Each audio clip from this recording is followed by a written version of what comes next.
만약 우리가 여러분께 영국 왕실의 보물 창고부터 현대 중동 군주국에 이르기까지 가장 유명한 왕실 티아라들이 하나의 비밀로 엮여 있다고 말한다면 어떠실까요? 그 비밀은 저주나 사라진 보석이 아닌 그것들을 탄생시킨 창조주의 이름 속에 감춰져 있습니다. 그 이름은 바로 부세론입니다. 유제니 공주가 눈부신 에메랄드 코코 슈니크 티아라를 쓰고 제단으로 향할 때, 혹은 카밀라 왕비가 전설적인 소테 티아라를 착용하고 등장했을 때 세상은 다이아몬드의 찬란한 빛에 감탄했습니다. 하지만 이 걸작들 뒤에 파리에서 한 세기 반도 더 전에 탄생한 하나의 동일한 철학이 자리하고 있다는 사실을 아는 이는 드물었습니다. 오늘 우리는 이 위대한 하우스의 유산을 따라 여행을 떠나볼 것입니다.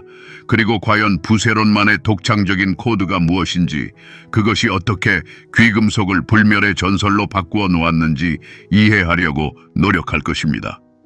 모든 것은 1858년에 시작되었습니다. 파리의 심장부에서 말입니다. 당시 파리는 제2의 부흥기를 맞이하고 있었습니다. 제2제정시대, 중세의 좁은 골목들을 눈부신 대로로 탈바꿈시키던 오스만 남작의 시대, 튠르리 궁전의 화려한 무도회와 돈과 권력으로 무장한 신흥 귀족들의 현란한 시대였습니다. 공기 중에는 사치와 거대한 기회의 향기가 진동하고 있었습니다.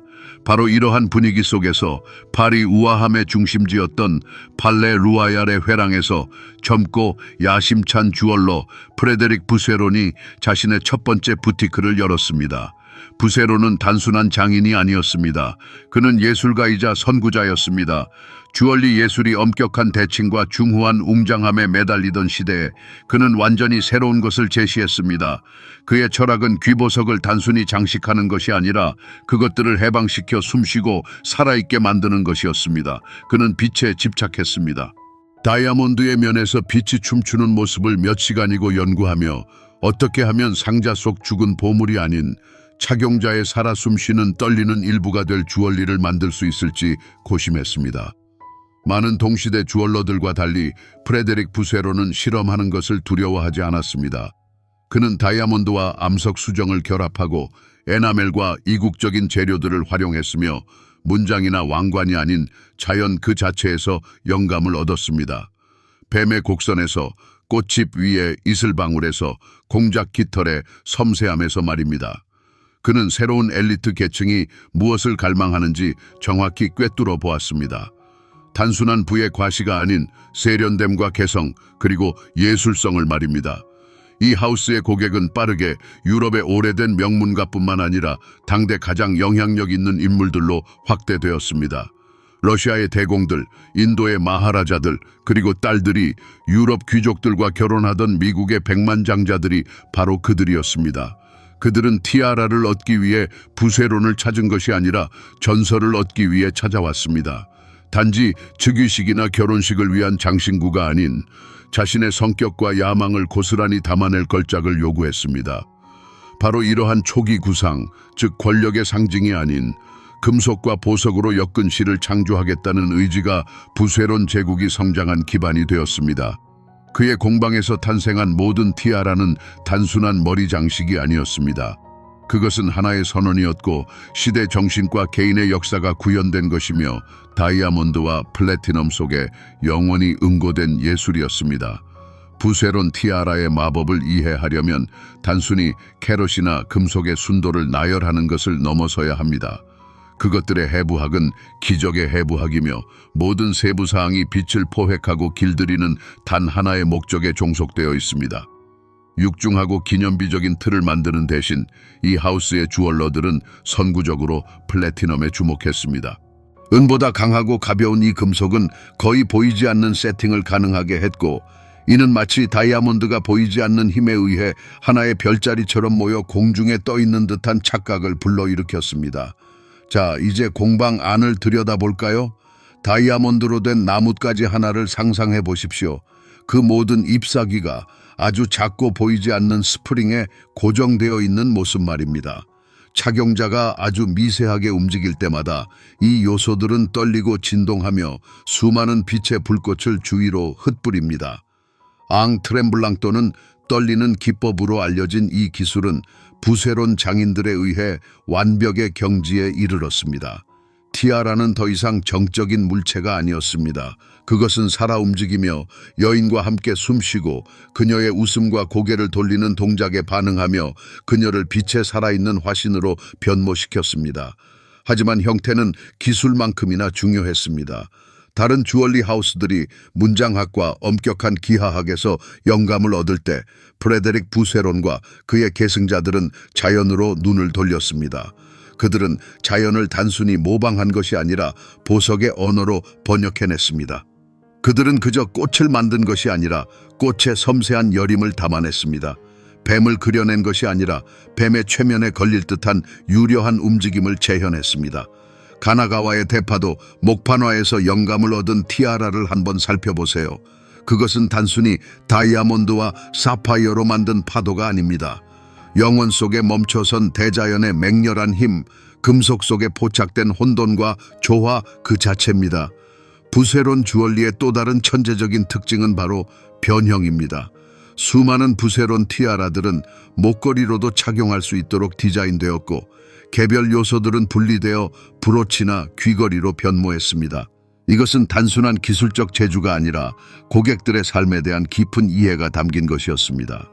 하나의 보석이 공식 행사에서는 위엄 있는 티아라로 빛나다가 다음 날에는 우아한 목걸이로 드레스 넥라인을 장식할 수 있었습니다. 이것이야말로 선택과 다채로움이라는 최고의 사치였습니다.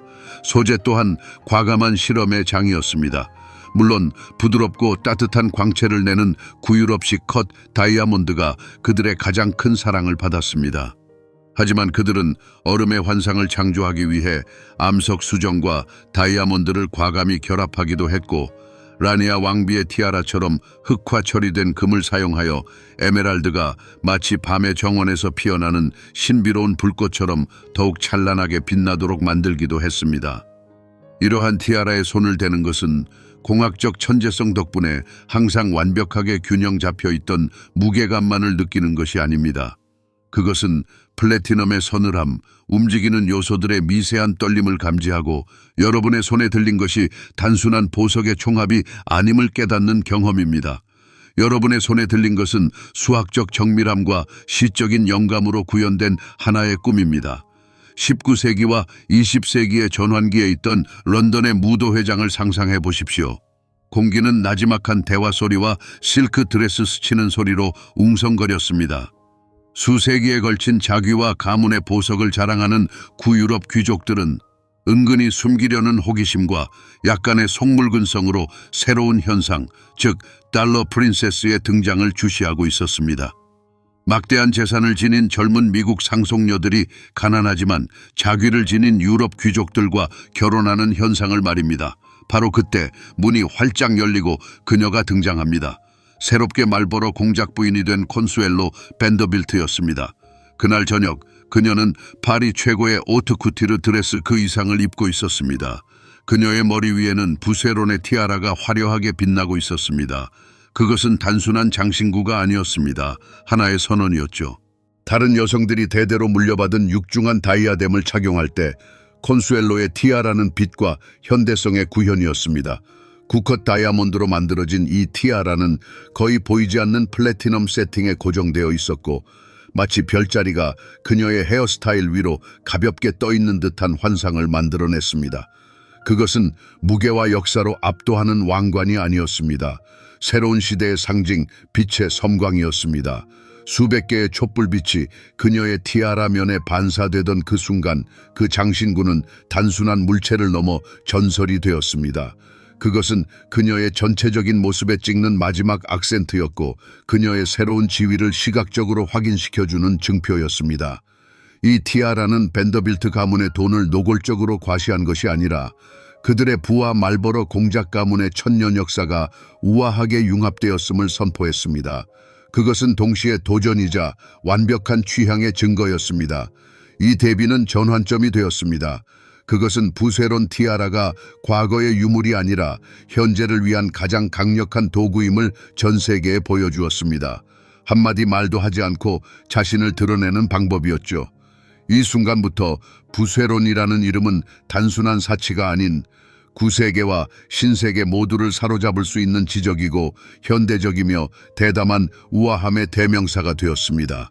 만약 모든 위대한 보석에게 황금기가 있다면 소테 티아라에게는 1942년에 시작되었습니다. 바로 그때 첫 번째 소유주였던 전설적인 사격의 명사 마거릿 그레빌이 사망한 후 그녀의 보석 상자가 열렸습니다. 이는 친한 친구인 엘리자베스 여왕, 즉 미래의 퀸 마더에게 유증된 진정한 보물 창고였습니다.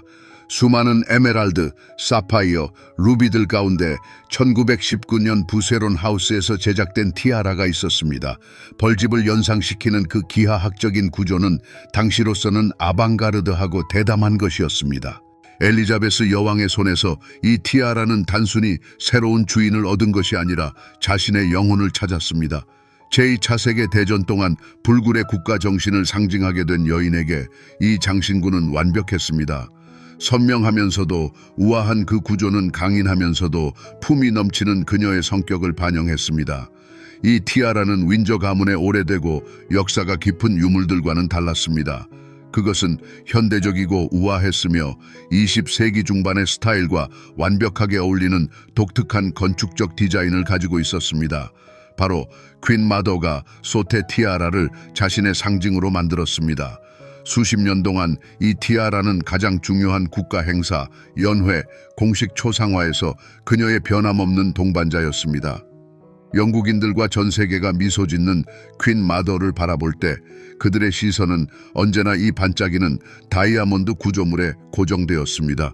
그것은 진주 목걸이나 유명한 모자처럼 그녀의 모습에서 때려야 뗄 수 없는 부분이 되었습니다. 티아라는 단순한 장신구가 아니었습니다. 그것은 그녀의 인격의 연장이자 안정, 질서, 그리고 끊이지 않는 낙천주의의 상징이었습니다. 퀸 마더의 이 부세론 작품에 대한 사랑은 너무나 커서 그녀는 심지어 그것을 개선하기로 결심했습니다. 1953년 그녀는 까르띠에 주얼러들에게 티아라의 위쪽 가장자리에 원래 다른 장신구의 일부였던 3개의 다이아몬드 장식을 추가해달라고 요청했습니다. 이 마지막 손길은 티아라에 훨씬 더 큰 위엄과 완성도를 부여했으며 궁극적으로 세계에서 가장 잘 알려진 주얼리 중 하나라는 위상을 확고히 했습니다. 그녀는 세계 정상들을 만나든 가족 행사에 참석하든 변함없는 품위를 가지고 이 티아라를 착용했습니다. 여러 세대에 걸쳐 소테 티아라는 왕실 보물창고의 단순한 보석이 아니었습니다. 그것은 퀸 마더의 상징이었고 영국 역사 전체의 한 시대의 상징이었습니다. 그리고 오늘날 우리가 카밀라 왕비에게서 이 티아라를 볼 때 우리는 그것을 불멸하게 만든 그녀를 기억하지 않을 수 없습니다. 바로 그녀의 손에서 이 훌륭한 부세론 작품이 가장 빛나고 진정한 황금기를 경험했습니다. 하지만 모든 위대한 주얼리 하우스의 눈부신 외관 뒤에는 그들만의 이면이 숨겨져 있습니다. 공식적인 자리에서는 잘 이야기되지 않는 이야기들의 총체 말입니다. 그리고 부세론의 유산도 예외는 아닙니다. 그들의 티아라의 광채는 때로는 그 그늘에서 펼쳐지는 인간의 드라마, 야망, 심지어 비극을 더욱 선명하게 비출 뿐이었습니다. 여기에는 저주받은 보석에 대한 이야기는 없지만 훨씬 더 현실적이고 두려운 것이 있습니다. 이 걸작들을 소유하기 위해 때때로 치러야 했던 덱에 대한 진실 말입니다. 영국 왕실의 가장 유명한 두 티아라, 즉 소테와 에메랄드 코코슈니크의 출처를 예로 들어보겠습니다. 그것들의 소유자였던 마거릿 그레빌은 일종의 스캔들 메이커였습니다. 맥주 재벌의 사생아로 태어난 그녀는 막대한 재산을 물려받았고 평생을 자신의 출신을 뒤에서 비웃는 최고위 귀족 사회에 진출하기 위해 노력했습니다. 그녀의 보석 컬렉션은 그녀의 무기이자 런던에서 가장 폐쇄적인 살롱의 문을 부수는 공성추였습니다. 그녀의 모든 컬렉션을 엘리자베스 여왕에게 유증한 것은 그녀의 마지막이자 천재적인 한 수였습니다. 이 행위는 그녀, 즉 평민을 영국 왕실의 역사에 영원히 새겨 넣었고 그녀의 뒤에서 속삭이던 모든 이들을 침묵시켰습니다. 콘수엘로 벤더빌트의 눈부신 데뷔를 한번 떠올려 볼까요? 그녀의 부세론 티아라는 눈부신 승리의 상징인 동시에 황금빛 새장 속에 갇힌 듯한 운명의 징표였습니다. 말보로 공작과의 결혼은 사랑이 아닌 냉철한 거래였습니다. 그녀의 미국 자산이 그의 영국 자기와 맞바꿔진 것이었죠. 결혼 생활은 불행 그 자체였고 모든 공식 행사에서 빛나던 그 티아라는 콘수엘로에게 공작 부인의 왕관과 맞바꾼 개인의 자유를 끊임없이 상기시키는 존재가 되었습니다. 다이아몬드의 찬란한 광채 뒤에는 당대 가장 부유하면서도 가장 고독했던 여인 콘수엘로의 은밀한 드라마가 숨어 있었습니다. 그렇다면 러시아 대공비들을 위해 제작되었던 부세론의 수많은 걸작들은 과연 거대한 제국의 몰락을 어떻게 견뎌냈을까요? 1917년 혁명 이후 한때 절대 권력의 상징이었던 이 티아라와 목걸이들은 하루아침에 유일한 생존 수단으로 변모했습니다. 혼란에 휩싸인 조국을 떠나며 코트 안감과 코르셋 속에 몰래 꿰매어 해외로 반출되었고 이내 파리와 런던의 골동품 상점에서 식량과 거처를 마련하기 위해 헐값에 팔아넘겨졌죠. 오늘날 경매에 다시 모습을 드러내는 그 모든 보석들은 비단 지난날의 영화뿐 아니라 한 시대의 위대한 비극, 산산조각, 난 세계의 처절한 파편들을 말없이 증언하고 있습니다. 그러니 이 완벽한 걸작들을 마주할 때면 우리는 기억해야 합니다. 이들이 단지 무도회와 대관식에 침묵하는 증인만이 아니었다는 것을요. 이들은 은밀한 눈물을 보았고 절망적인 속삭임을 들었으며 차가운 금속 속에 가장 격정적인 인간의 열정들이 남긴 메아리를 고스란히 간직하고 있습니다. 위대한 보석들은 결코 사라지지 않습니다. 그저 잠시 잠들 뿐이죠. 때로는 수십 년 동안 은행 금고나 가문의 보관함 속에서 세상의 시선으로부터 멀어져 깊은 잠에 빠지기도 합니다. 하지만 그런 망각의 시대는 필연적으로 끝을 맺고 깨어나는 순간은 종종 그 걸작이 탄생했던 때만큼이나 극적입니다. 바로 이러한 운명이 1935년 부세론 하우스가 영국 상류사회의 저명인사였던 앤 노먼 부인을 위해 제작했던 아르데코 스타일의 찬란한 티아라 목걸이를 찾아왔습니다. 이 보석은 사라져가는 세계가 부르는 마지막 백조의 노래였습니다. 30년대 중반 유럽 상공에 이미 다가올 전쟁의 먹구름이 드리워지던 그때에 탄생한 이 보석은 평화로운 사치가 지닌 마지막 보루를 고스란히 구현하고 있었습니다. 그것의 정갈한 선과 기하학적 정확성 그리고 눈부신 다이아몬드의 광채는 머지않아 망각의 강으로 사라질 한 시대의 마지막 상징이기도 했습니다. 사교계에서 잠시 빛을 발한 후 티아라는 수십 년 동안 대중의 시선에서 자취를 감추었습니다. 그것은 가문의 가보가 되어 세대 교체를 묵묵히 지켜보는 증인이 되었고 그 이야기는 오직 소수의 후손들에게만 은밀히 전해졌습니다. 수집가들과 역사가들에게는 오직 기록 사진으로만 알려진 전설 같은 존재가 되어버렸죠. 그리고 마침내 거의 90년의 세월이 흐른 뒤 그 오랜 침묵이 깨졌습니다. 2022년 크리스티 경매 회사가 노먼 부인의 티아라가 곧 경매에 나올 것임을 공식 발표한 것입니다. 이 소식은 그야말로 폭탄 선언과 같은 파급 효과를 불러일으켰습니다. 전 세계 수집가들, 박물관 관계자들, 그리고 그저 아름다움을 사랑하는 이들 모두가 숨을 죽였습니다. 마침내 영원히 사라져버린 그 아름다운 시대의 파편을 그저 보는 것을 넘어 소유할 기회가 찾아온 것이었습니다.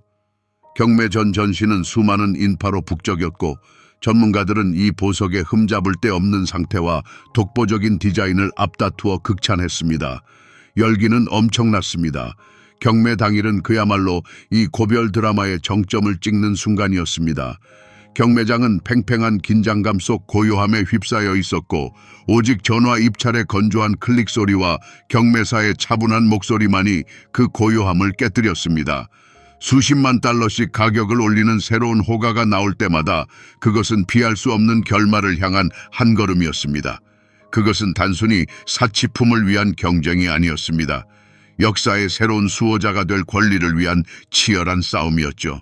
그리고 마침내 망치의 마지막 강렬한 울림과 함께 낙찰이 선언되었습니다. 이 순간 노먼 가문에게는 그들의 역사가 담긴 한 장이 완전히 끝났고 티아라에게는 아직 쓰이지 않은 새로운 장이 시작되었습니다.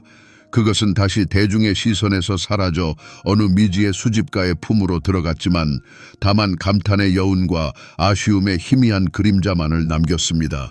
수십 년 동안 그것은 유령이자 전설이었으며 왕실 보석에 대한 가장 열정적인 전문가들만이 속삭이던 존재였습니다. 바로 그레빌 에메랄드 코코시닉 말입니다. 모두가 그것이 존재하며 왕실에 전해진 놀라운 유산의 일부라는 것을 알고 있었습니다.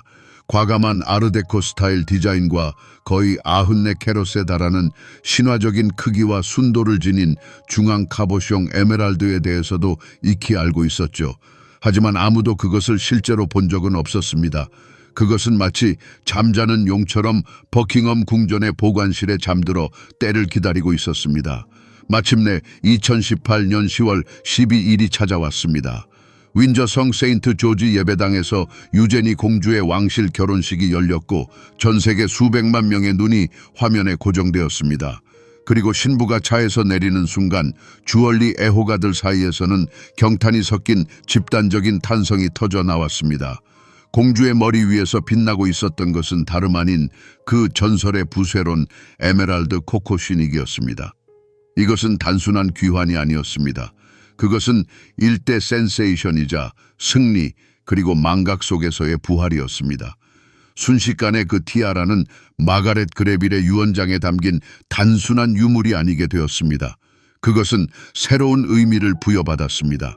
지난 세기 20년대에는 첫 소유주의 부와 지위를 과감하게 드러내는 선언이었다면 이제 21세기에는 계승과 가족 역사의 상징이 되었습니다. 유제니 공주의 선택은 천재적이었습니다. 전통적인 베일을 포기하고 오직 티아라를 자신의 스타일에서 가장 중요한 초점으로 삼아 오랫동안 잊혔던 이 걸작을 세상이 모든 디테일에서 감상할 수 있도록 허락한 것이죠. 에메랄드의 녹색 불빛은 그녀의 붉은 머리카락과 눈 색깔과 완벽하게 조화를 이루며 즉시 전설적인 이미지로 자리 잡았습니다. 세상은 열광했습니다. 다음날 모든 패션 매거진과 뉴스 포털은 코코시닉의 클로즈업 사진을 톱 기사로 내걸었습니다. 전문가들은 그 구조, 제작 역사, 그리고 보석의 기원을 상세히 분석했습니다. 부세론이라는 이름은 그해 가장 떠들썩한 사건 중 하나와 함께 다시 한번 회자되었습니다. 단 한 번의 공개 외출이 그 티아라의 명성에 수십 년간의 전시보다 더 큰 영향을 미쳤습니다. 그것은 티아라에 새로운 생명을 불어넣었고 어린 공주의 삶에서 가장 행복한 날 중 하나와 끊을 수 없는 새로운 역사를 부여했습니다. 그렇게 코코시닉은 두 번째 탄생을 맞이했습니다. 이미 엄청났던 그것의 가치는 하늘 높은 줄 모르고 치솟았습니다. 하지만 이제 그것은 단순히 재정적 평가의 문제가 아니었습니다.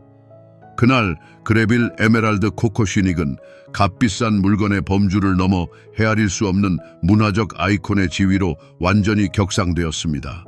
그것은 전 세계 무대에 당당히 복귀하여 모든 시대의 가장 위대한 주얼리 걸작들이 모인 전당에서 정당한 자리를 차지하게 되었습니다.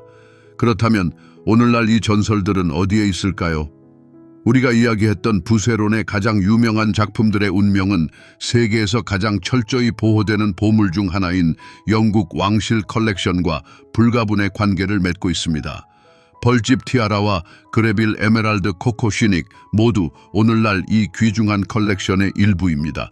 그것들은 더 이상 한 사람의 소유물이 아니며 심지어 군주의 소유물도 아닙니다. 그것들은 역사와 한 국가의 소유입니다. 요르단 라니아 왕비의 티아라와 같은 다른 상징적인 보석들은 여전히 활발히 사용되며 국가적 상징이라는 새로운 맥락 속에서 전 세계가 지켜보는 가운데 그 역사를 계속 써 내려가고 있습니다. 그것들의 지위는 근본적으로 바뀌었습니다. 여왕이나 공주가 기분에 따라 고를 수 있는 우아한 액세서리에서 대중에게 나타나는 것이 심도 있는 상징적 의미를 지닌 면밀하게 계획된 행사가 되는 역사적 유물로 변모했습니다. 그것들은 더 이상 단순히 장식하는 것이 아닙니다. 그것들은 대표합니다. 권력의 연속성, 전통의 불변성, 그리고 한 국가의 문화유산을 대변합니다. 카밀라 왕비가 벌집 티아라를 착용할 때 그녀는 단순히 퀸 마더에게 경의를 표하는 것이 아닙니다. 그녀는 영국 군주제의 세대 간 끊을 수 없는 연결고리를 보여주는 것입니다. 가격이 없는 것을 어떻게 평가할 수 있을까요? 이런 물건의 가치를 수백만 달러로 이야기하는 것은 그 본질을 단순화하는 것과 같습니다. 그 가치는 여러 겹으로 이루어져 있습니다. 첫 번째 층은 물질적인 것입니다. 플래티넘의 무게, 다이아몬드의 순도와 캐럿 수, 93.7 캐럿에 달하는 중앙 에메랄드의 독특함이죠. 두 번째 층은 바로 창조자의 이름, 즉 부세론 하우스의 흠잡을 데 없는 명성과 장인 정신입니다. 하지만 가장 중요하고 결정적인 층은 바로 프로비넌스, 즉 소유의 역사입니다. 이 티아라들이 20세기와 21세기의 상징적인 인물들의 머리를 장식했다는 사실은 그것들을 절대적으로 귀중하며 값을 매길 수 없게 만듭니다. 그러나 윈저 왕실 보물창고는 그저 수많은 거처 중 한 곳에 불과합니다. 다른 부세론의 걸작들은 더 은밀한 삶을 살고 있습니다. 미세스 노먼의 티아라 목걸이처럼 일부는 익명의 개인 컬렉션에 소장되어 경매 카탈로그의 지면을 통해서만 빛을 봅니다. 또 다른 작품들은 파리의 장식 미술 박물관처럼 박물관 전시실에서 영예로운 자리를 차지하며 더 이상 장신구가 아닌 그 시대의 위대한 예술작품으로 우리 앞에 서 있습니다. 현재의 위치와 관계없이 이들을 하나로 묶는 공통점은 바로 이것입니다. 그것들은 처음부터 되어야 했던 존재, 즉 영혼을 지키는 수호자가 되었다는 것입니다. 그렇다면 귀금속을 불멸의 전설로 바꾸는 부세론만의 독특한 코드는 무엇일까요? 이제 파리 공방에서 왕실 보물창고에 이르기까지 그 모든 여정을 거쳤으니 우리는 최종적인 답을 내릴 수 있습니다. 이 코드는 단 하나의 공식이 아니라 대담한 공학기술, 시적인 비전, 그리고 인간 영혼에 대한 깊은 이해라는 세 가지 요소의 조화로운 융합입니다. 부세론의 공학적 천재성은 그들의 작품에 가벼움과 생명을 불어넣어 다이아몬드가 공중에 떠다니고 모든 움직임에 따라 흔들리도록 만들었습니다. 그들의 시적인 비전은 문장이나 휘장에서 영감을 얻지 않고 파도의 굴곡, 담쟁이 덩굴의 섬세함, 벌집의 대칭에서 영감을 받아 권력의 산문이 아닌 자연의 시를 창조했습니다. 하지만 그들의 불멸성의 가장 큰 비밀은 단순히 보완하는 것을 넘어 소유자의 거울이 되는 장신구를 만드는 놀라운 능력에 있습니다. 우리는 이 모든 이야기를 통해 그것을 확인할 수 있습니다. 그것들은 플래티넘에 새겨진 마가렛 그레빌의 야망입니다. 다이아몬드 패턴의 암호화된 콘수엘로 밴더빌트의 고요한 드라마입니다. 벌집 문양의 기하학적 형태에 굳어진 퀸마더의 불굴의 정신이며 에메랄드의 광채 속에서 행복한 결말을 맞은 유제니 공주의 현대적인 동화입니다. 각 티아라는 그것을 착용했던 이들의 감정, 희망, 그리고 운명을 흡수하며 말없이도 웅변적인 삶의 연대기 작가가 되었습니다. 그렇기에 오늘날 이 걸작들을 바라볼 때 우리는 단순히 보석 이상의 것을 봅니다. 우리는 인간의 열정, 권력, 사랑, 그리고 상실의 물리적 구현을 봅니다. 이것은 단순한 돌과 금속의 컬렉션이 아닙니다. 이것은 위대한 이야기들의 기록 보관소이며 각 다이아몬드는 얼어붙은 눈물 또는 기쁨의 섬광이고 플래티넘의 각 곡선은 역사의 손길이 남긴 흔적입니다. 금속은 빛을 잃을 수 있고 유행은 변할 수 있습니다. 그러나 다이아몬드의 언어로 이야기되는 이야기는 영원합니다. 진정한 걸작은 단순히 빛을 반사하는 것이 아니기 때문입니다. 그것은 삶 그 자체를 반사하며 그 반영 속에서 불멸을 얻습니다.